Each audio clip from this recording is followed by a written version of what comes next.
السلام عليكم، عاملين ايه يا حبايبي؟ كل سنه وانتم طيبين. النهارده جايين نعمل مع بعض كحك. ماشي. نعمله طبعا بطريقه اهالينا كلنا وجداتنا زمان. بطريقه السمن المقدوحه. تمام. وبالكيلو، المقادير بالكيلو مش بالجرامات. تمام. دول 3 كيلو دقيق. تمام. عليهم معلقتين ريحه كحك. تمام. عليهم رشة ملح. عليهم لكل كيلو دقيق 50 جرام سكر بودرة، بما يعادل 3 معالق لكل كيلو. تمام. لكل كيلو دقيق 50 جرام سكر بودرة بما يعادل 3 معالق لكل كيلو. دول 3 كيلو، انا حاطه لهم 9 معالق. تمام.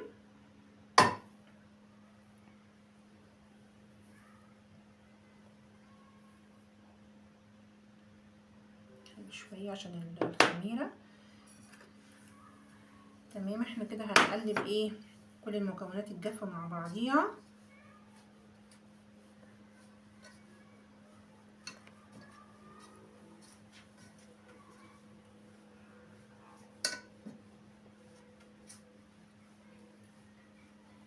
تمام. ونفحر حفر كده ونحط السمسم ونحط عليه السمنة. تمام. دي ريحة سمنة بلدي.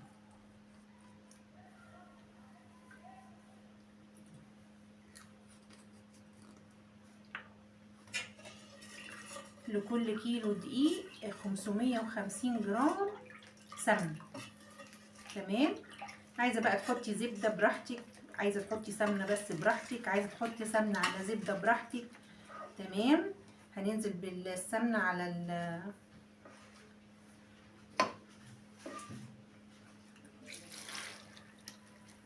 الدقيق والسمسم.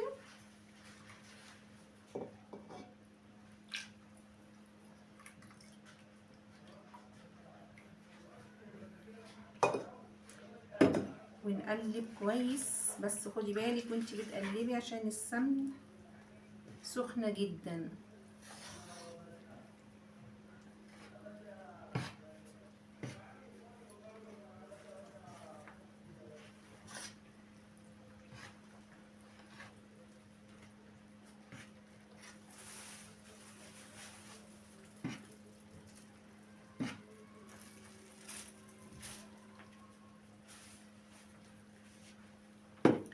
تمام. كده ايه بقى؟ دي معانا كوبايه الا ربع ميه دافيه، هنحط فيهم الخميره. تمام. تنشط لحد ايه ما نقلب السمنه بالدقيق، نبس الدقيق كده كله بالسمنه.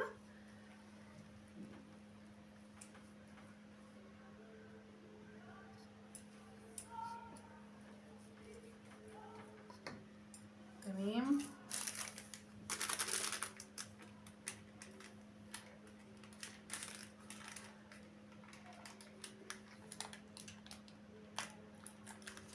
انا هحط كيس الخميره كله عشان دول 3 كيلو. هحط معاهم شويه سكر بودره، معلقتين سكر.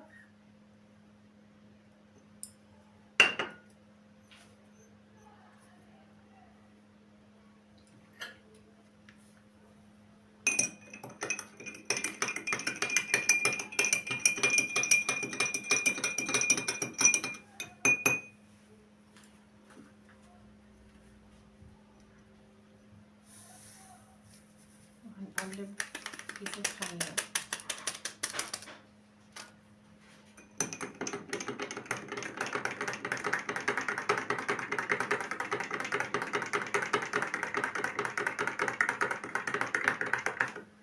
نقلبها كويس وهنغطيها ونسيبها لما تخمر. تمام. هنبس بقى ايه الدقيق مع السمنه في ايدينا كده.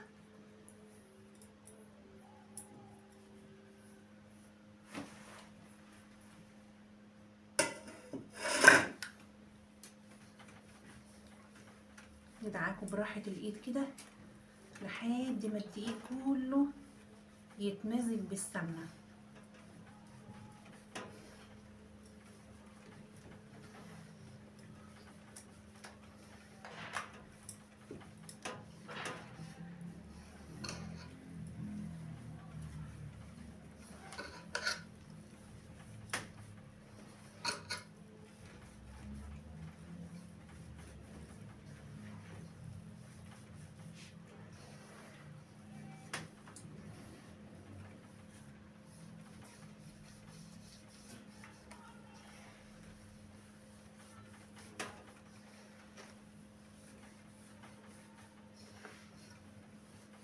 الحركة دي بتخلي السمنة تدوب في الدقيق، وبتخلي الكحكاية ناعمة وطرية وحلوة،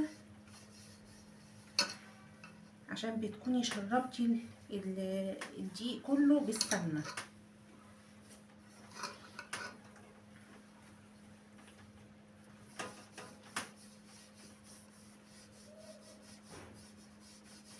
نلم كل الدقيق. تمام. نفضل نخلطه كده لحد قولي مثلا 10 دقايق، ربع ساعة.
تمام كده كله اتمزج بالسمنة خالص. بصي قوام العجينة بقى عامل كده اهو، بصي بقى جميل، كل الدقيق اتشرب بالسمنة وبقى جميل.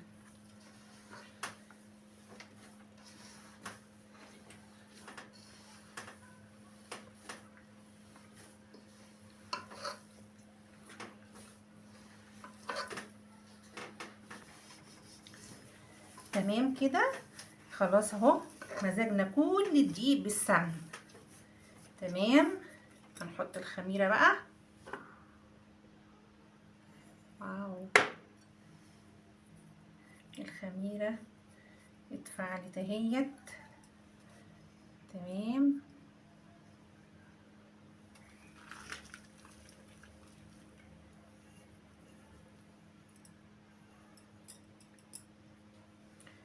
دي اسهل طريقة للكحك، طريقة ايه اجدادنا وامهاتنا زمان.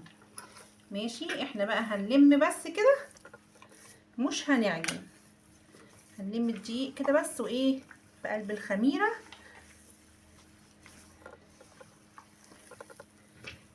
نتويها زي ما بيقولوا، نتوي الخميرة في قلب الدقيق بس كده. ماشي.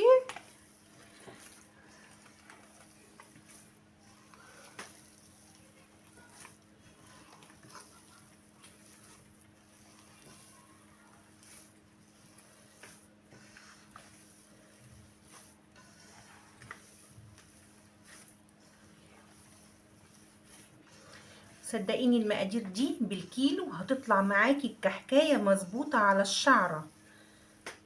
تمام.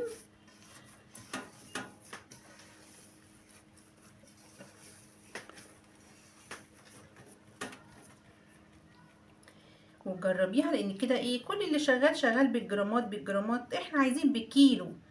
انا عاملة 3 كيلو للولاد، ودي مقادير الكيلو. بصي بقى الكحكاية بقت جميلة ازاي. نختبر الكحكايه كده. تمام، هي لسه طبعا هنحط لها ميه تاني، بس العجينه بقت جميله. ماشي، عايزه تعمليه باللبن اعمليه، بس يعني ما حبسش لان الدنيا حررت، واللي باللبن لو هتعملي كميه قليله تخلص على طول، انما طالما كميه كبيره يبقى يستحسن تكون بالميه. تمام، هنكمل بقى ايه الميه معانا اهو. لكل كيلو دقيق كوبايه الا ربع ميه. تمام، لكل كيلو دقيق كوبايه الا ربع ميه. تمام،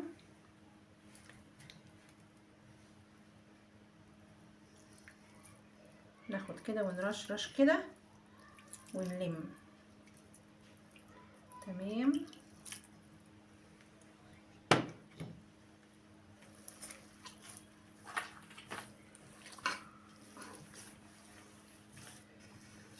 كده خلاص. تمام، حطينا لها الميه وعجناها.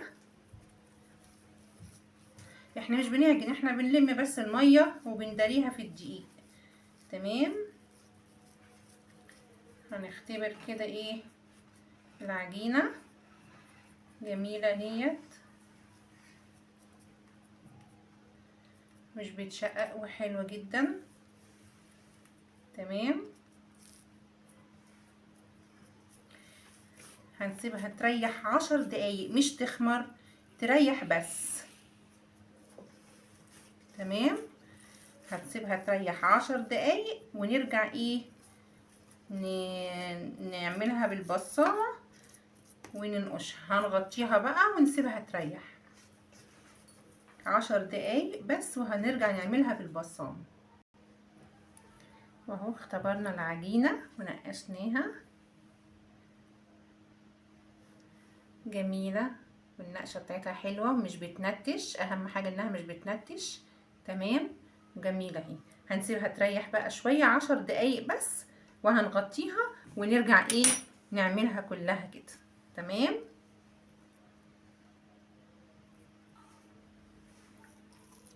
كده العجينة ريحت. تمام، هنكورها كده كور صغنونة بحجم الليمونة.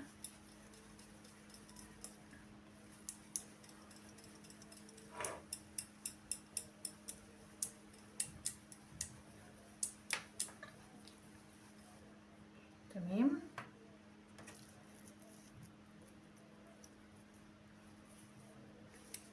كل ما الكحكايه تبقى صغيره كده تبقى جميله وحلوه وتتاخد على بق واحد.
بعد كده هنجيب بقى القوالب بتاعتنا. ماشي، هنحط في القالب ونطلعها كده اهو. النقشه دي جميله. تمام، نظبط ايدنا في العجينة. العجينة تبقى قد الليمونة كده عشان الكحكاية تطلع حلوة. تمام.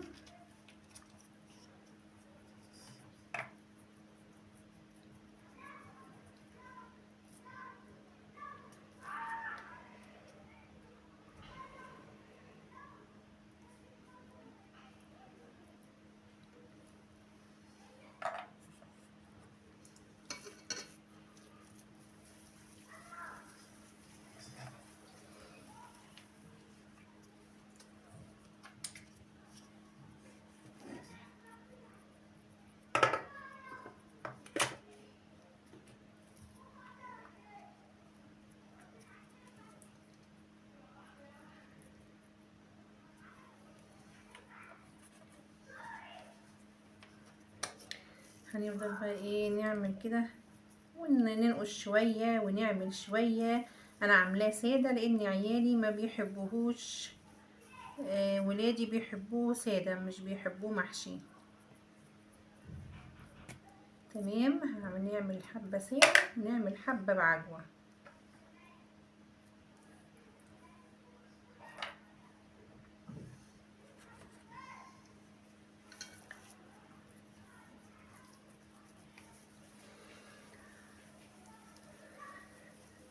نقعد بقى نلعب بالعجين كده وننقش شوية ونعمل شوية بالبصامة وشوية بالقوالب.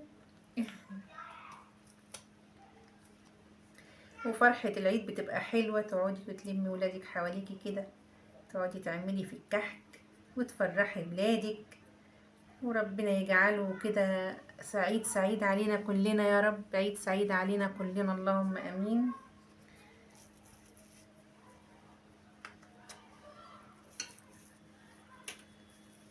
وعمايله سهلة وخفيفة، ودي طريقة أمهاتنا بقى زمان.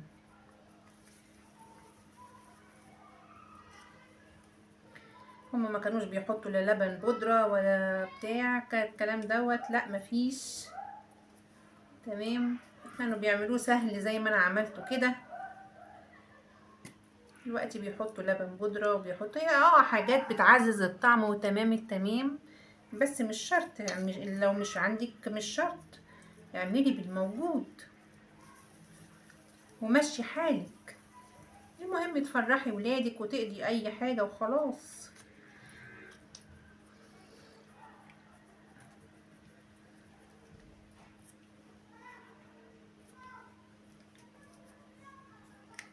هنشكلهم كلهم بقى كده. كحكاية طالعة صغننة وجميلة، نقشتها حلوة. نسيب يريح 5 دقايق 10 دقايق كده بعد التشكيل، وندخل على طول الفرن، مش بنسيبه يخمر.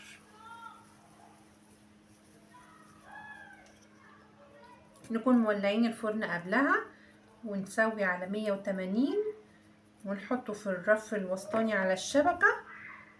واول ما هو مفيش 10 دقايق 12 دقيقة بالكتير وبيكون طلع. تمام. مش هياخد وقت يعني.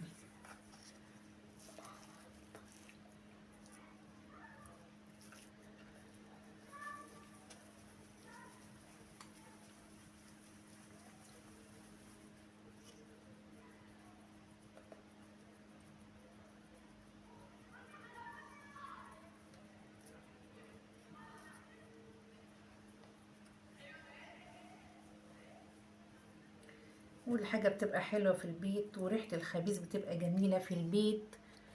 وربنا يجعلكم كده من العوادين يا رب، اللهم امين. ويعود علينا بخير، اللهم امين يا رب.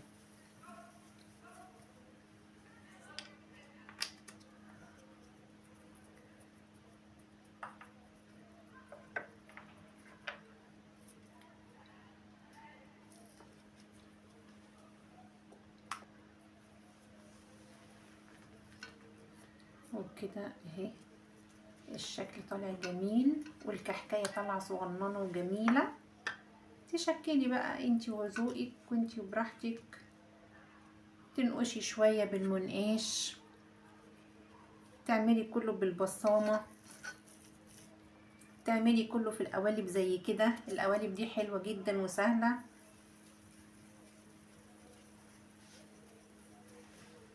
تمام، وانتي وذوقك بقى.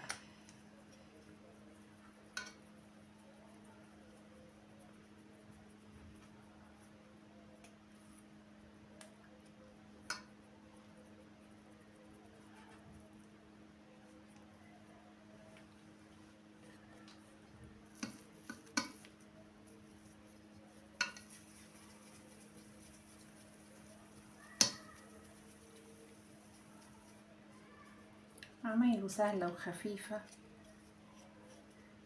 تعملي كل فترة كده للولاد.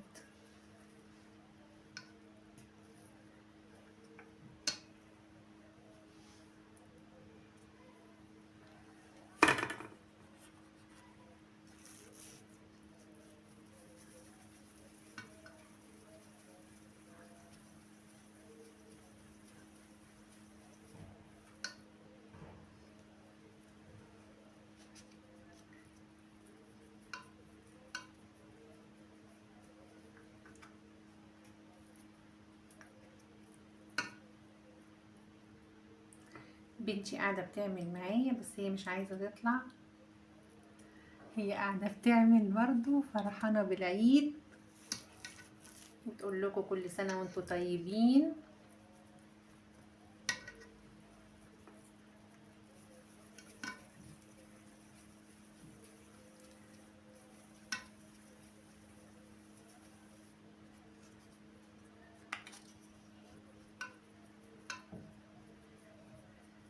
نكمل بقى الكمية كلها. تمام، وبعدين نعمل شوية بعجوة.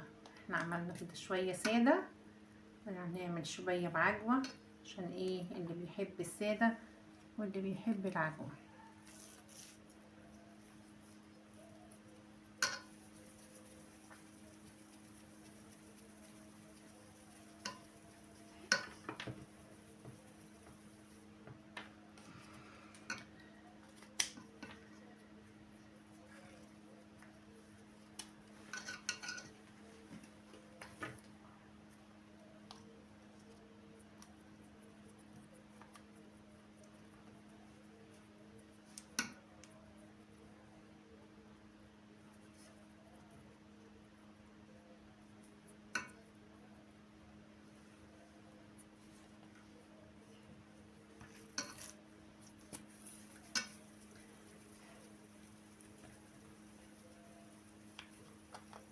اهم حاجة تظبطي ايدك كده في العجينة، تبقى كلها قطعية واحدة.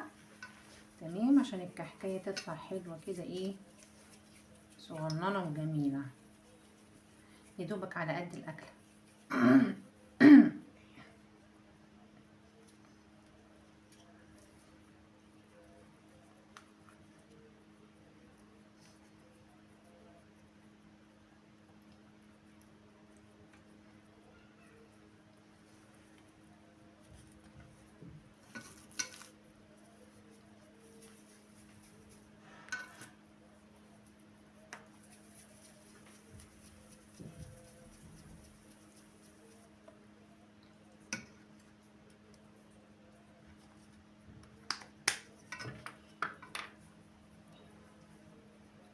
تمام، بعد كده بقى ايه، نطحن لهم شوية سكر ونسكروا كده على طول، وبألف هنا وشفا على قلوبكم، ويا رب طريقتنا تعجبكم. جربوها، سهلة وبسيطة ومش محتاجة اي مكونات كتير،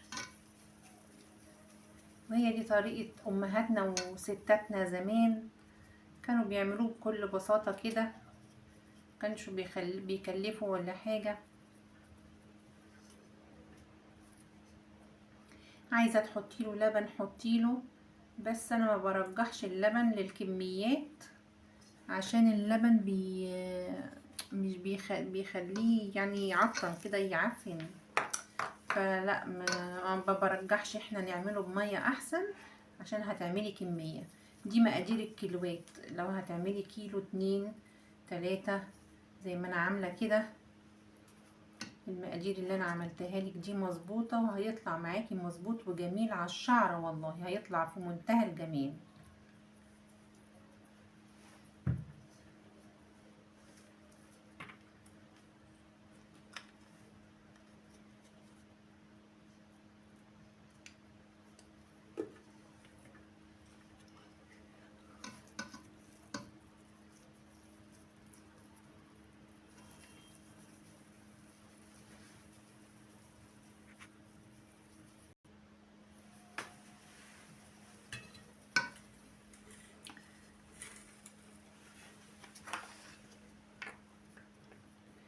وايه كده دلوقتي قربنا خلاص نخلص اهو الساده، وبعد كده هنعمل ابو عجوه.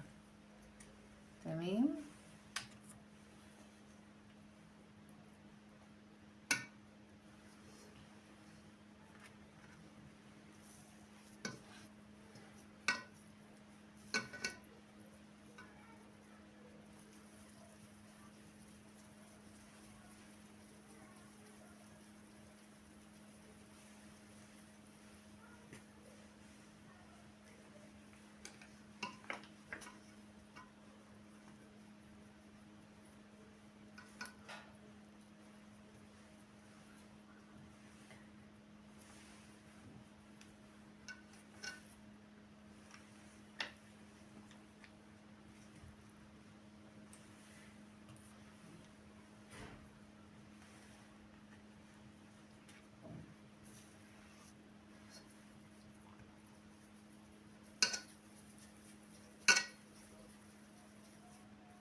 القوالب دي سهلة على طول. التشكيل فيها ما بياخدش على طول ساعة وتكوني خلصتي اي كمية.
كده بنعمل ابو عجوة.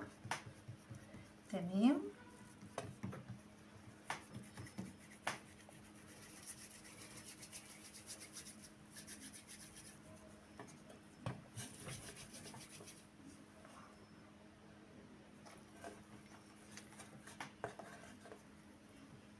اهم حاجة بس نقفل عليه كويس على العجوة عشان ايه ما تطلعش في التسوية وتتحرق.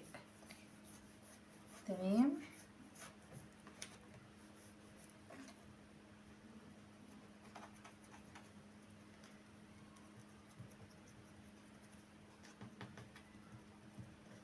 كده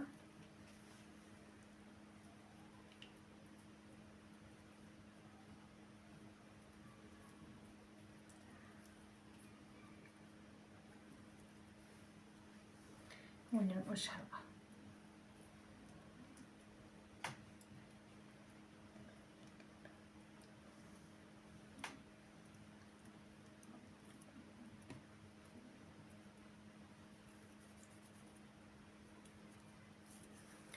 تبقى النقشة بتاعتها حلوة كده.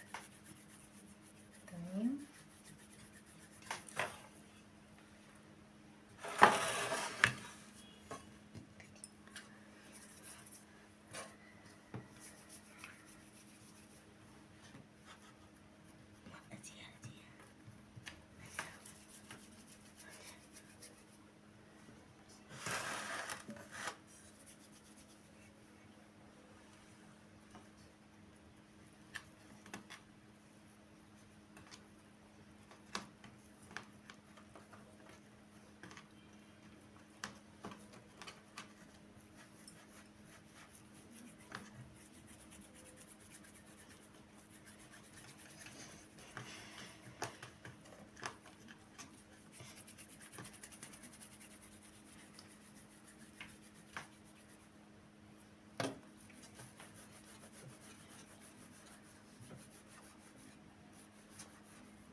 النقشة بتاعته جميلة.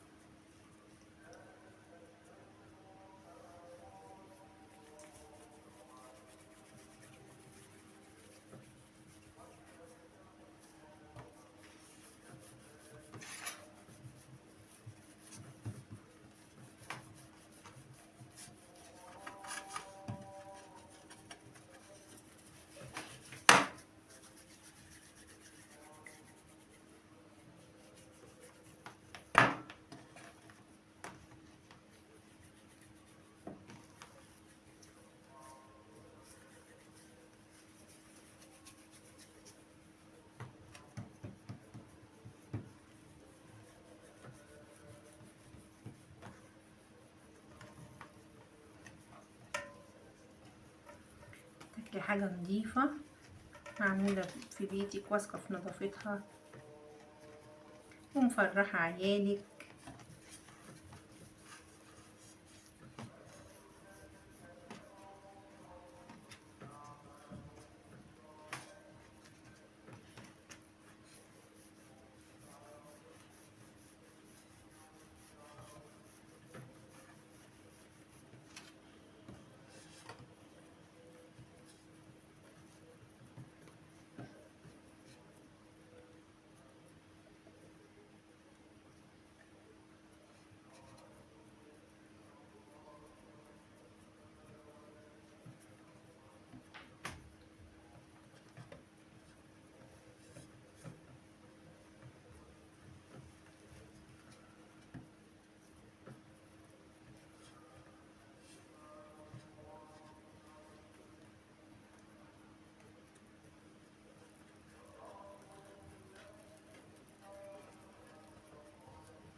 بنعمل شوية منين عجوة للولاد كده، يبقى حاجة خفيفة بسيطة.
وبكده خلصنا الكحك والمنين.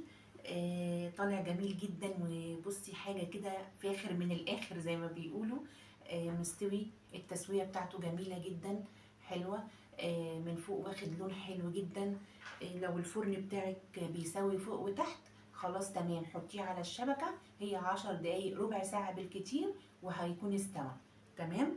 لو الفرن بتاعك بيسوي من تحت بس ومن فوق بيطلع ابيض شويه، شغلي عليه الشوايه، مفيش هي دقيقه واحده هياخد لون من فوق، وروحي مطلعاه. حطيه بس على على الشبكه بتاعه الفرن، وهدي النار عليه وخليه كويس. النار خليها على 100 و 180 170، ما تبقاش عاليه قوي عشان ما تحمشوش من تحت. تمام. بكده خلصنا. ودوت عملنا الكحك بعجوة وعملنا الكحك الناعم. بصي الناعم جميل جدا، دايب دوب. بصي اللهم بارك، جميل جدا. عايزه اقول لك حاجه كده جميله جميله جميله، حاجه نظيفه معموله في البيت. كفايه بس فرحه ولادك كده ملمومين حواليكي قاعدين يلعبوا في العجين. ماشي. حاجه كده يعني جميله نظيفه وجميله وموفره بصراحه، يعني كل مكوناتها في البيت. بس وده كمان المنين حلو جدا برضو، طالع ناعم وجميل، والعجوه فيه حلوه. تمام. وريحته بس مش عايزه اقول لك، ريحته كانت قلب البيت والشارع كله. ريحته جميله جميله، وهي ريحه الخبيز في البيت عامه جميله جدا. تمام. اتمنى تجربوه والوصفه تعجبكم. كل التسويه بتاعته حلوه جدا، وهو طالع ما شاء الله جميل وناعم وحلو قوي، وريحته جميله جدا. ماشي. ما تنسوش دي كده المقادير بالكيلو، احنا مش عاملين بالجرام، احنا عاملين بالكيلو. دول 3 كيلو دقيق، عليهم 9 معالق سكر بودر، عليهم معلقتين ريحة كحك، معلقتين خميرة، ذرة ملح. تمام. وكل كيلو دقيق عليه 550 جرام سمنة. تمام. كل كيلو دقيق انت بقى اعملي على حسب الكيلوات عندك، هتعملي 4 3 5، تزودي بقى تضاعفي المقادير. تمام. والميه لكل كيلو دقيق كوبايه الا ربع ميه دافيه. تمام. تفضلي تعجني في العجين لحد ما العجينه تلم معاكي، وتختبري العجين، تختبري العجينه في ايدك بحته كده اهوت، ان ايه، تحطي ايدك فيها ما تكونش بتشقق. لو شققت يبقى لسه محتاجه ميه. تمام.